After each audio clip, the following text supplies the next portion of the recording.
ஓம் விக்னேஸ்வரா போற்றி, ஓம் நவக்கரன் அருளை போற்றி. மிதுன ராசி நேயர்களுக்கு வணக்கம். மிதுன ராசி நேயர்களே, இந்த வீடியோ பதிவில் ஆர்டிஃபிஷியல் இன்டெலிஜென்ஸ் செயற்கை நுண்ணறிவு மிதுன ராசிக்கு எப்படி இருக்கும் அதை பற்றி பார்க்க போகிறோம். மிதுன ராசியில் பிறந்தவங்க ஆர்டிஃபிஷியல் இன்டெலிஜென்ஸ் யார் படிக்கலாம், யாருக்கு வரும், அதுபோல் மிதுன ராசியில் பிறந்தவங்களுக்கு ஆர்டிஃபிஷியல் இன்டெலிஜென்ஸால் எதுவும் பிரச்சனை இருக்குமா, ஆபத்து என்ன, லாபம் என்ன, நஷ்டம் என்ன, நன்மை என்ன, தீமை என்ன, அதை பற்றி இந்த வீடியோவில் கொஞ்சம் பார்க்க போகிறோம். சுருக்கமாகவே நான் சொல்கிறேன். ஆனால் இந்த வீடியோ ஒரு முக்கியமான வீடியோ, எதிர்கால சந்ததியினருக்கு முக்கியமாக தேவைப்படும். அட் ப்ரெசென்ட் ஒரு 30 வயசுக்குள்ளே இருக்கிறவங்களுக்கு இந்த வீடியோ ஒரு வரப்பிரசாதமாக இருக்கும். பெரியவங்க கேட்டிங்கன்னா உங்கள் வீட்டில் ஷேர் பண்ணுங்கள், உங்கள் குழந்தைகிட்ட ஷேர் பண்ணுங்கள். குறிப்பாக ஐடி படிக்கிறவங்க, பிஎஸ்சி கம்ப்யூட்டர் சயின்ஸ் படிக்கிறவங்க, கம்ப்யூட்டர் சம்மந்தமாக படிக்கிறவங்களுக்கு இந்த வீடியோ ஒரு வரப்பிரசாதமாக இருக்கும். மிதுனம் பொதுவாக புதனுடைய வீடு, ஞான வீடு, புதனுடைய ஆதிக்கமுள்ள வீடு. ஸோ மிதுன ராசியில் பிறந்தவங்க பொதுவாக கணக்கு வழக்கில் கெட்டிக்காரனாக இருப்பாங்க. சிஸ்டர் ரிலேட்டடாக ஓரளவு தெரியும், ஓரளவு ஆராய்ச்சி மனப்பான்மை இருக்கும், அறிவுக்கு அப்பாற்பட்டு யோசனை பண்ணுவாங்க. ஸோ இவங்களுக்கு பேசிக்காகவே ஆர்டிஃபிஷியல் இன்டெலிஜென்ஸுன்னு இல்லை, எதுவாக இருந்தாலுமே கொஞ்சம் சீக்கிரம் கை கொடுக்கும். புதுசாக வர தொழில்நுட்பம் டெக்னாலஜி இவங்களுக்கு சீக்கிரமாக அதை அப்சர்வ் பண்ணிக்கிறவாங்க. எந்த டெக்னாலஜியாக இருந்தாலும் சரி, எந்த ஃபீல்டில் எந்த டெக்னாலஜி இருந்தாலுமே மிதுன ராசி நேயர்கள் சீக்கிரம் அதை அப்சர்வ் பண்ணிக்கிறவாங்க. சார், நான் ஆர்டிஃபிஷியல் இன்டெலிஜென்ஸில் கிங் ஆகணும், அதை நான் தெரிஞ்சுக்கணும் அப்படின்னு நீங்கள் நினைக்கிறீங்கன்னா கிரக நிலைகள் எப்படி இருக்கணும் அதை பற்றி நம்ம இந்த வீடியோவில் பேச போகிறோம். அதுபோக ஏஐ வந்துருச்சு, செயற்கை நுண்ணறிவு வந்ததுனால நிறைய பேர் வேலையை இழக்கிறாங்க. ஏன்னா மனிதன் செய்கிற வேலையை 50 பேர் செய்கிற வேலையை ஒரு ஏஐ செஞ்சிருது. ஏன்னா அதுக்கு தரவுகளை நம்ம கொடுக்குறோம், டேட்டாவை கொடுக்கறதுனால டக்குன்னு வாங்கி ரிசல்ட் பண்ணிடுது. அதில் சில நன்மைகளும் இருக்குது, தீமைகளும் இருக்குது.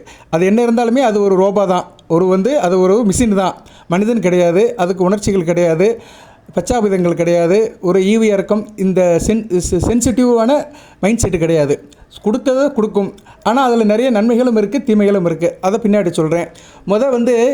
மிதுன ராசியில் பிறந்தவங்களுக்கு யாருக்கு ஏஐ கை கொடுக்கும் அதை தெரிஞ்சுக்கிடுவோம். இப்போ நிறைய பேருக்கு இன்ட்ரெஸ்டிங் இருக்கும், நான் ஏஐ படிக்கணும் சார், ஏன்னா நான் செய்கிற ஒர்க்கில் என்னோடய ப்ரொஃபஷனில் நான் ஏஐ யூட்டிலைஸ் பண்ணணும், அதனால் சக்ஸஸ் ஆகணும் அப்படின்னு நினைக்கிறவங்க ஜனன ஜாதகத்தை செக் பண்ணிக்கோங்க. சரியா? உங்கள் ஜாதகத்தில் ராகு புதன் இணைவு இருக்கணும். ராகுவும் புதனும் இணைந்து நல்ல இடத்துல இருக்கணும். சரியா?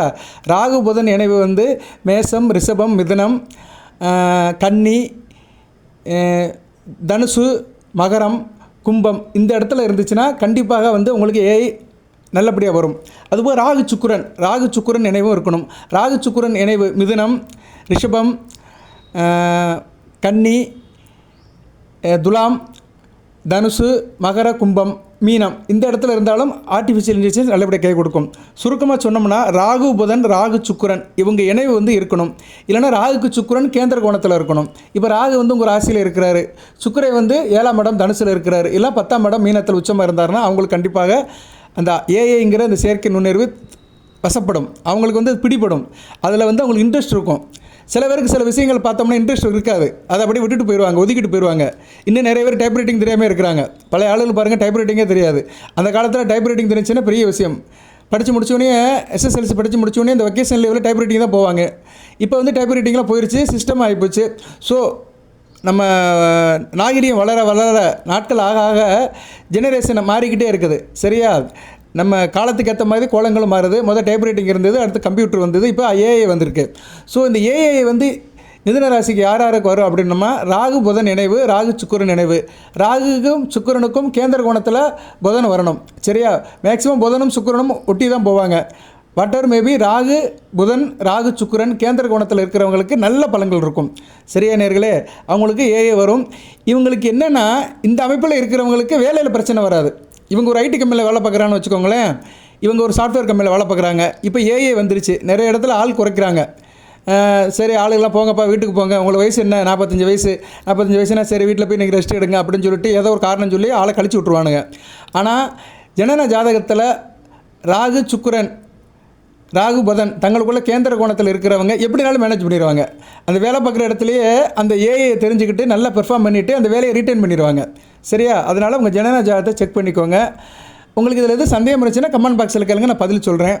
இல்லை சார், எனக்கு தனிப்பட்ட முறையில் ஜாதகம் பார்க்கணும், எனக்கு ஏஐ வருமா, என் லைஃப்பில் ஏஐயால் நான் சைன் பண்ண முடியுமா அப்படின்னு நினைக்கிறவங்க ஜாதகத்தை அனுப்பிவிடுங்க.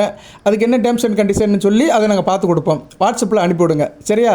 ஏன்னா இன்றைக்கி எதிர்காலத்தை நோக்கி போகிறவங்களுக்கு இந்த செயற்கை நுண்ணறிவு ஆர்டிஃபிஷியல் இன்டெலிஜென்ஸ் ரொம்ப முக்கியமாக பார்க்கப்படுகிறது. அனைவருக்குமே ஒரு மைல் ஸ்டோனாக இருக்குது. இப்போ நம்ம ஜோதிட கலையிலுமே அது வந்துருச்சு. ஜோதிட கலையில் வந்தாலுமே அது ஒரு டேட்டாவை தான் கொடுக்கும். தனிப்பட்ட ஜோதிடர் மாதிரி பலனை கொடுக்காது. ஒரு தனிப்பட்ட ஜோதிடர் வந்து தன்னோட அறிவு, அனுபவம், எதுக்கு இருக்கிறவங்களோட ஆள், அவங்களோட வைப்ரேஷன், அவங்களுடைய தொடர்பு, இதை வச்சு தான் பலன் சொல்லுவார். இப்போ நம்ம ஒரு டாக்டரை நேரில் பார்க்குறதுக்கும் ஒரு மிஷின்கிட்ட பேசுகிறதுக்கும் வித்தியாசம் இருக்குது. ஆனால் டாக்டரை காட்டிலும் அந்த மிஷின் வந்து நோய்களை ஈஸியாக கண்டுபிடிக்கும். ஸோ ஏஐ வந்து தரவுகளை வந்து அதிகமாக கொடுக்கும், துல்லியமாக கொடுக்கும். ஆனால் அதுக்கிட்ட வந்து ஒரு மியூச்சுவல் அண்டர்ஸ்டாண்டிங் இருக்காது, மனித நேயம் இருக்காது. சரியா? அந்த என்ன சொல்லுவாங்க, பரஸ்பர ஒற்றுமை இருக்காது, ஒரு சேட்டிஸ்ஃபேக்ஷன் இருக்காது. நம்ம அதை வச்சு ஒரு காரியம் பண்ணோம்னா மனிதனுக்கும் அந்த ரோபாவுக்கும் இடையில் உள்ள அந்த சேட்டிஸ்ஃபேக்ஷன் இருக்காது. இது உள்ளது தான், என்ன இருந்தாலுமே அது வந்து ஒரு உயிரற்ற பொருள் தான். மனிதன் உயிர் உள்ளவன், உணர்ச்சிகளுக்கு அடிமையானவன், ரத்தமும் சதையுமானவன். ஸோ ரெண்டுக்கும் வித்தியாசம் இருக்குது. இருப்பினும் ஆர்டிஃபிஷியல் இன்டெலிஜென்ஸ் வந்து சில விஷயத்தில் வந்து அதனுடைய டாமினேஷன் இருக்குது. அது என்ன துறைன்னு அதையும் சொல்கிறேன். ஆர்டிஃபிஷியல் இன்டெலிஜென்ஸ் வந்ததுனால மிதுன ராசியில் எந்தெந்த தொழிலெலாம் பாதிப்படையும், யார் யார் பாதிப்படைவாங்க அதையும் சொல்கிறேன். பொறுமையாக வீடியோ கேளுங்க. சரி, இப்போ வந்து ஆர்டிஃபிஷியல் இன்டெலிஜென்ஸ் வந்து எனக்கு வந்து அதில் நான் சைன் பண்ண முடியுமா சார்? எனக்கு அது தெரியுது, அதை நான் சைன் பண்ண முடியுமா? அதை வந்து நான் வந்து என்ன சொல்கிறது, அதில் வந்து நான் வந்து பெர்ஃபார்ம் பண்ண முடியுமா, பெர்ஃபார்ம் பண்ணி நல்ல பேர் எடுக்க முடியுமா அப்படின்னு நினைக்கிறவங்களுக்கு கிரக அமைப்பு எப்படி இருக்கணும்னா, நான் ஏற்கனவே சொன்ன மாதிரி ராகு புதன், ராகு சுக்கிரன் தங்களுக்குள்ள ஒரு தொடர்பை உண்டாக்கிட்டு, சனி பகவான் இருக்காரா பார்த்தீங்களா, சனி பகவான் அதில் சம்மந்தப்படணும். சரியா? சனி பகவானும் சம்மந்தப்படணும். ராகுவும் சுக்கிரனும் சனி பகவான் சாரத்தில் இருந்ததுன்னா நல்ல விதமாக பார்க்கப்படுகிறது. சரியா? இப்போ வந்து ராகு மீனத்தில் இருக்கிறாரு, சுக்கிரை வந்து விருச்சிகத்தில் இருக்கிறாரு. விருச்சிகத்தில் இருக்கிற சுக்கிரனுக்கு ராகு வந்து கோணத்தில் இருக்கிறாரு. ராகு வந்து மீனத்தில் கோணத்தில் இருந்தாலுமே உத்திரட்டாதி நட்சத்திரத்தில் இருக்கணும். சுக்கிரை வந்து விருச்சிகத்தில் இருந்தார்னா அனுசு நட்சத்திரத்தில் இருக்கணும். ஸோ ராகுவும் சுக்கிரனும் இப்போ தங்களுக்குள்ள கோணத்தில் இருந்துட்டு சனி பகவானோட சாரம் எடுக்கிறதுனால இவங்க வந்து என்ன பண்ணுவாங்கன்னா, ஆர்டிஃபிஷியல் இன்டெலிஜென்ஸை வந்து தன்வசப்படுத்திக்கிறாங்க.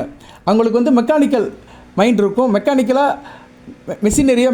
நல்லா அதை வந்து பெர்ஃபார்ம் பண்ணுவாங்க, நல்லா அதை யூட்டிலைஸ் பண்ணுவாங்க. அவங்களுக்கு வந்து ரோபோடாக்ஸ் இருக்கும், அந்த ரோபோடாக்ஸ் என்கிற ஒரு சக்தி இருக்கும். சரியா? ரோபோடாக்ஸ் என்கிற சக்தி இருக்கும், அதை நல்லபடியாக யூட்டிலைஸ் பண்ணுவாங்க. சில பேருக்கு தெரியும், ஆனால் அதை வந்து இது பண்ண முடியாது. அதாவது ப்ரிப்பரேஷன் இருக்கும், ப்ரெசன்டேஷன் இல்லாமல் போயிடும். ஆனால் இந்த சனி பகவான் சம்மந்தப்பட்டார்னா ரெண்டுமே இருக்கும், ப்ரிப்பரேஷன் இருக்கும், ப்ரெசன்டேஷன் இருக்கும். அதை கையாளுற திறமை இருக்கும். கையாளுற திறமைனா என்னென்னா அந்த மெக்கானிசம் தெரியும், அந்த மெக்கானிசம் தெரியணும். இப்போ ஏஐயில் போய்ட்டோம், அதில் ஒரு ஃபால்ட்டு வந்துருச்சு, ஒரு தப்பு வந்துருச்சுன்னா அதை தப்பை கண்டுபிடிக்கணும், அந்த தப்பை வந்து ரெக்டிஃபை பண்ணணும். அது யாரால் முடியும்னா சனி பகவானுடைய ஆதிக்கம் அங்கே இருக்கணும். ராகு புதன், ராகு சுக்கிரன், ராகு வந்து காமன், அவர் கூட புதனோ சுக்கிரனோ கம்பைனில் இருந்து சனி பகவான் அதில் சம்மந்தப்பட்டுட்டார் அப்படின்னா அவங்க வந்து ஆர்டிஃபிஷியல் இன்டெலிஜென்ஸில் கில்லாடியாக இருப்பாங்க. சரியா? மிதுன ராசிக்கு இந்த 3 கிரகங்களுமே நல்ல கிரகங்கள் தான். ராகு மிதுனத்துக்கு நல்ல பலன்களை கொடுப்பாரு. புதன் ராசிநாதன், சனி பகவான் 8, 9 கூடியவன், அட்டமாதிபதி, பாக்கியாதிபதி, சுக்கிரன் ராஜயோகாதிபதி. ஸோ மிதுன ராசியில் பிறந்தவர்களுக்கு வந்து ஆர்டிஃபிஷியல் இன்டெலிஜென்ஸ் வந்து ஒரு தவிர்க்க முடியாத இருக்கும். வாய்ப்பு இருக்கிறவங்க படிங்க. சரியா நேயர்களே? நல்ல விதமாக பார்க்கப்படுகிறது. ஆர்டிஃபிஷியல் இன்டெலிஜென்ஸால் என்னென்ன லாபம் இருக்குது அப்படின்னா, ஹெல்த்து கேரை பார்த்துக்கலாம். நம்ம உடல்நலத்தை பற்றி தெளிவாக தெரிஞ்சுக்கலாம் அந்த டெக்னாலஜியை பயன்படுத்தி.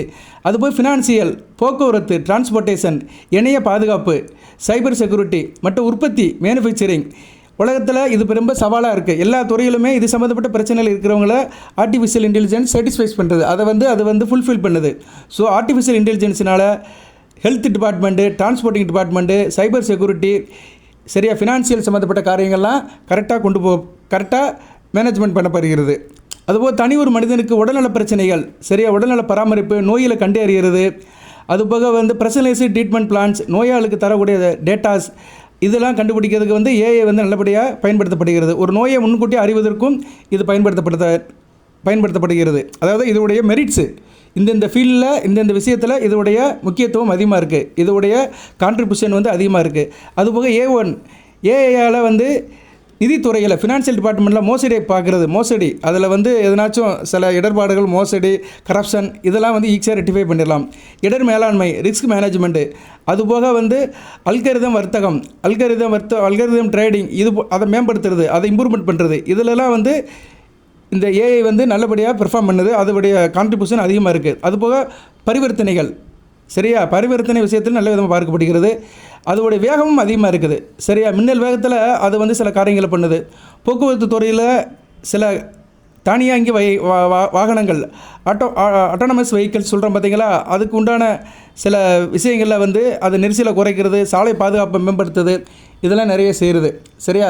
டிரான்ஸ்போர்ட்டிங், சிக்னல்ஸ், அதுபோக வந்து ஆட்டோமொபைல் டிராஃபிக் மேனேஜ்மெண்ட், இதிலெல்லாம் வந்து ஏஐயோடைய பங்களிப்பு அதிகமாக இருக்குது. ஸோ சைபர் செக்யூரிட்டி அதுலேயும் வந்து அது ஒரு நிறைய நன்மைகளை கொடுக்குது, நல்ல கான்ட்ரிபியூஷனை கொடுக்குது. சைபர் செக்யூரிட்டி தாக்குதலிருந்து இதை வந்து நிறைய தகவலை வாங்கி அதனுடைய கரப்ஷன் எல்லாத்தையும் குறைக்கிறது, அதனுடைய என்ன சொல்கிறது, அதனுடைய நம்பகத்தன்மையை கூடுதலாக வச்சுக்கிறது. ஸோ இதனால் நிறைய லாபங்களும் இருக்குது. சரியான நேரில் உற்பத்தி, அதுபோக வந்து தரக்கட்டுப்பாடு, உற்பத்தி செயல்முறைகள், அதோடைய எஜுகேஷன் எல்லாத்திலையும் ஒழுங்குபடுத்தி தேவையானதை வந்து தேவையற்ற மனித பிழைகளை வந்து சேர்க்கிறது. அதாவது மனிதனுடைய ஹியூமன் எரர்ஸ் இருக்கும் பார்த்தீங்களா, அதெல்லாம் வந்து ஆர்டிஃபிஷியல் இன்டெலிஜென்ஸ் இருக்காது, தவறு இல்லாமல் நல்லபடியாக செய்யும். அதே நேரத்தில் இதனுடைய டீமெரிட்ஸ் அப்படி பார்த்தோம்னா, தீமைகள் பார்த்தோம்னா, ஏஐ அப்படிங்கிறது வந்து மனிதனுக்கு வந்து உதவக்கூடியதான் தவிர மனிதனை கிடையாது. சரியா? மனிதனை ஆட்டி படிக்க அது தயாரிக்கப்பட்டதல்ல. இது வந்து தானியங்க செயல்கள், விதிகள் மற்றும் சந்தேகங்கள், இதோடைய இது எல்லாமே மர்மமாக தான் இருக்கும். சரியா? இது நம்ம என்ன கொடுக்குமோ அதுக்கேற்ற மாதிரி இது வந்து அவுட்புட்டை கொடுக்கும். அதுபோக இது வந்து பச்சாபிதம் கிடையாது, ஒரு உணர்ச்சிபூர்வமான ஒன்று கிடையாது. அதுபோக டைமிங்காக சில காரியங்களை செய்யாது. அது எப்படி இருக்கோ அதுக்கேற்ற மாதிரி தான் அது கொடுக்கும். பட் அதோடைய தகவல் வந்து கிளாரிட்டியாக இருக்கும். ஒரு தனி ஒரு மனிதன் அதுக்கிட்ட வந்து டீல் பண்ணும்போது சரி, தரவுகளை பெறும்போது சரி, சில கம்யூனிகேஷன் கேப் இருக்க தான் செய்யும். உணர்வுபூர்வமாக அதுக்கிட்ட அணுக முடியாது. சரியா நேர்களே? இப்போ நீங்கள் ஒரு வக்கீலை போய் பார்க்க போகிறீங்க, உங்கள் கஷ்டத்தெல்லாம் சொல்கிறீங்க, உங்கள் பிரச்சனையெல்லாம் சொல்கிறீங்க, அவர் ஒன்று கேட்பார், நீங்கள் ஒன்று சொல்லுவீங்க. உங்கள் பிரச்சனையை சொல்லும்போது அவர் வந்து அதுக்கு இலகுவாக சில காரியங்களை சொல்வார். அந்த மியூச்சுவல் அண்டர்ஸ்டாண்டிங் இருக்கும், அந்த ஸ்பரிசம் வந்து நல்லாயிருக்கும். ஆனால் ஏஐ சிஸ்டத்தில் வந்து, ஆர்டிஃபிஷியல் இன்டெலிஜென்ஸ் சிஸ்டத்தில் வந்து அந்த ஸ்பரிசம் இருக்காது. நீங்கள் வந்து கொஞ்ச நேரத்தில் விரக்தி அடைஞ்சிருவீங்க. ஏன்னா ஒரு மனிதன் வந்து மனிதன்கிட்ட பேசும்போது தான் அந்த கெமிஸ்ட்ரி ஒர்க் அவுட் ஆகும். சரியா? பரஸ்பர புரிதல் இருக்கும், அந்த வைப்ரேஷன் நல்லா இருக்கும். ஆனால் அது என்ன இருந்தாலும் ஒரு மிஷின் தான். சரியா? ஒரு கண்டுபிடிப்பு தான், மனிதனால் கண்டுபிடிக்கப்பட்ட கண்டுபிடிப்பு தான். அதுக்கிட்ட வந்து அந்த ஸ்பரிசம் இருக்காது. இதெல்லாம் வந்து அதுக்கிட்ட உள்ள டீமெரிட்ஸ். இருப்பினும் மனித வாழ்க்கைக்கு வந்து இன்றைக்கி ஏ1 வந்து தவிர்க்க முடியாமல் தான் இருக்குது. இது சிலவருடைய வாழ்க்கையில் வந்து சில இடைஞ்சல்கள் கொடுத்தாலுமே உலக அளவில் சில நன்மைகளை கொடுக்குது. இதோடைய நன்மைகள் தீமைகள் ஒரு பக்கம் இருந்தாலுமே இன்றைக்கி ஐடி ஃபீல்டில் வந்து ஆள் குழப்புக்கு வந்து இது ஒரு காரணமாக இருக்கிறது. அப்படி ஆள் குறைப்பு ஐடி ஃபீல்டாக இருந்தாலும் சரி, மற்ற எந்த ஃபீல்டாக இருந்தாலும் சரி, அதில் வந்து ஆள் குறைப்பு இருக்குது. அதில் நீங்கள் மிதுன ராசினியர்கள் சம்மந்தப்பட்டிருக்கிறீங்கன்னா நீங்கள் செய்ய வேண்டிய காரியம் என்ன அப்படின்னு பார்த்தோம்னா, நீங்கள் வந்து அந்த தொழில்நுட்பத்தை தெரிஞ்சு வச்சுக்கோங்க. அந்த தொழில்நுட்பம் யாருக்கு தெரியும், யாருக்கு ஈஸியாக வருங்கிறது நான் வேத ஜோதிடப்படி சொல்லிட்டேன். எந்தெந்த கிரக அமைப்பு இருந்துச்சுன்னா அதை உங்களுக்கு அந்த தொழில்நுட்பம் அமையும்னு சொல்லியிருக்கிறேன். அதுபோல் அந்த தெய்வத்தை வழிபாடு பண்ணுங்கள். சரியா? பௌர்ணமி தோறும் துர்க்கையம்மனை வழிபாடு பண்ணுங்கள். பௌர்ணமி தோறும் துர்க்கையம்மனை வழிபாடு பண்ணுங்கள். பெருமாள் கோவிலுக்கு அடிக்க தூரம் போங்க. சரியா? பெருமாள் கோவிலுக்கு போங்க. சனிக்கிழமை அல்லது புதன்கிழமை பெருமாள் கோவிலுக்கு போயிட்டு வாங்க. பௌர்ணமி தோறும் துர்க்கையம்மனை வழிபாடு பண்ணிட்டீங்கன்னா ஏஐயால் உங்களுக்கு எந்த பிரச்சனையும் வராது. சரியா? செயற்கை நுண்ணறிவு, ஆர்டிஃபிஷியல் இன்டெலிஜென்ஸால் நீங்கள் தனிப்பட்ட முறையில் உங்கள் உத்தியோகத்துக்கோ தொழிலுக்கோ எந்த பாதிப்பும் இருக்காது. அதை வச்சு நல்லா பெனிஃபிட் அடைகிறவங்களும் அடையலாம். அவங்களும் இதே வழிபாடு பண்ணலாம். சரியா? பௌர்ணமி தோறும் துர்க்கையம்மன் வழிபாடு பண்ணலாம். சனி அல்லது புதன்கிழமை பெருமாள் வழிபாடு பண்ணலாம். வாழ்த்துக்கள் நேயர்களே. எல்லாம் வல்ல இறைவன் மிதுன ராசி நேயர்களுக்கு ஆர்டிஃபிஷியல் என்ற இன்டெலிஜென்ஸ் மூலியமாக நல்ல ஒரு முன்னேற்றத்தை கொடுப்பான். நல்லவர்களுக்கு நல்ல விதமாக அமையட்டும், ஆகாதவர்களுக்கு அது தேவைப்படாமல் இருக்கட்டும். சரியா? தேவையில்லாதது நமக்கு ரெண்டுமே நம்மக்கிட்ட தான் இருக்குது. சில பேருக்கு சிலது பிடிக்கும், சில பேருக்கு சிலது பிடிக்காது. அதனால் பிடித்தவைகளை எடுத்துக்கோங்க, பிடிக்காதவைகளை தவிர்த்துருங்க. ஓகே நேயர்களே, வாழ்த்துக்கள். எல்லாம் வல்ல இறைவன் மிதுன ராசி நேயர்களுக்கு சில சௌபாகியத்தையும் சில ஐஸ்வர்யத்தையும் சில நன்மையிலும் கொடுப்பார். அனைத்து வளங்கள் நலங்களை பெற்று தேக ஆரோக்கியத்துடன் தீர்க்காயலுடன் நீடூடி வாழ்க, நிறைந்த வளம் பெறுக. நன்றி நேயர்களே. இது சம்மந்தப்பட்ட தகவல் எது இருந்தாலும் கமெண்ட் பாக்ஸில் போடுங்க. வாழ்த்துக்கள்.